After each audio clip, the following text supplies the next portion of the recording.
So in this video, I'm going to go over problems that's similar to what's on your 3.05 quiz.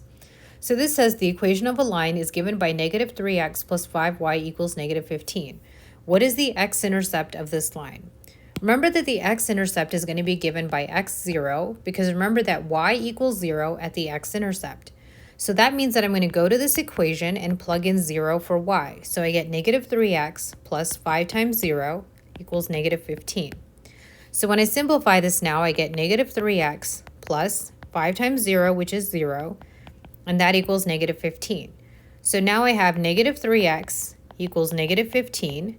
So I'm going to divide both sides by negative 3, and that gives me x equals negative 15 divided by negative 3, which is 5. So that means that the x-intercept will be at 5, 0. Now let's figure out what are the x-intercept and y-intercept of 3x minus 4y equals 12. So let's think about the x-intercept and the y-intercept. The x-intercept is going to occur where y equals 0, and the x-intercept will have the form x0. The y-intercept will occur where x equals 0, so the y-intercept will have the form 0y. So to figure out the x-intercept, I'm going to go to my equation and plug in 0 for y. So I have 3x minus 4 times 0 equals 12. So I have 3x minus 4 times 0, which is 0, and that equals 12. So I have 3x equals 12, and I'm going to divide both sides by 3, which gives me x equals 12 divided by 3, which is 4. So the x-intercept is going to be at 4, 0. Now let's do the y-intercept. So we have 0y, so that means that x equals 0. So I'm going to go to my equation and plug in 0 for x. So we have 3 times 0 minus 4y equals 12. So 3 times 0 is 0, so 0 minus 4y equals 12. So I have negative 4y equals 12. Now to solve for y, I'm going to divide both sides by negative 4. So I have y equals 12 divided by negative 4, which is negative 3. So that means the y-intercept is going to be at 0, negative 3.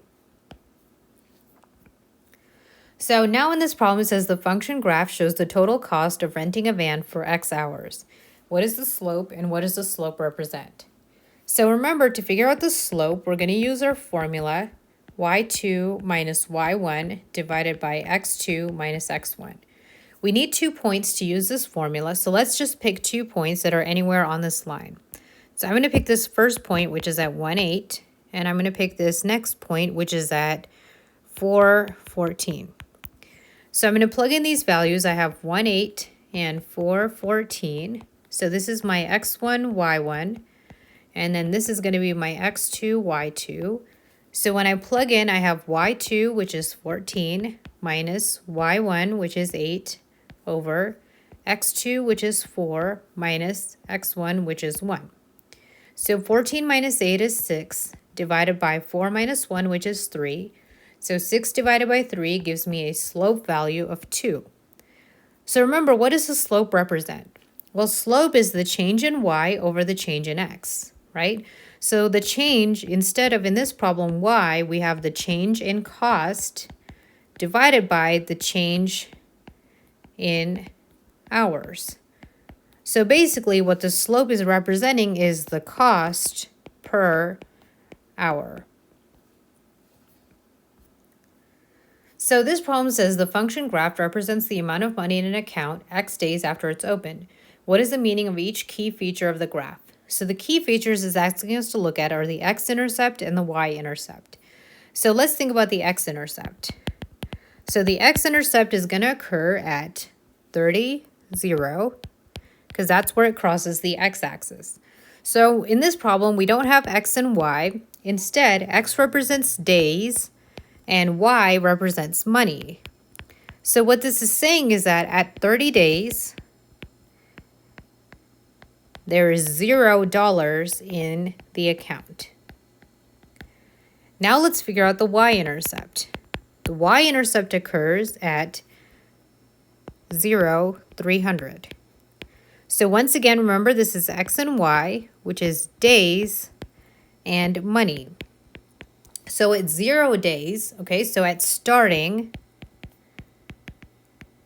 there is $300 in the account. So in this problem, it says that a bucket used to collect water has a crack in it, causing water to leak out.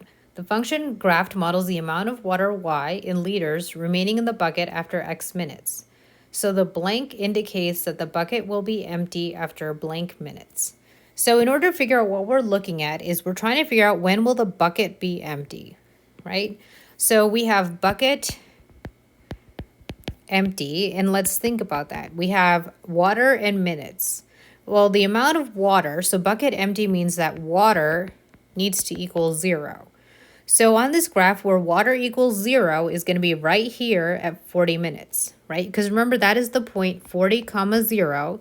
So water is 0 when minutes is 40. So the x-intercept, okay, at 40, 0 indicates that the bucket will be empty after 40 minutes.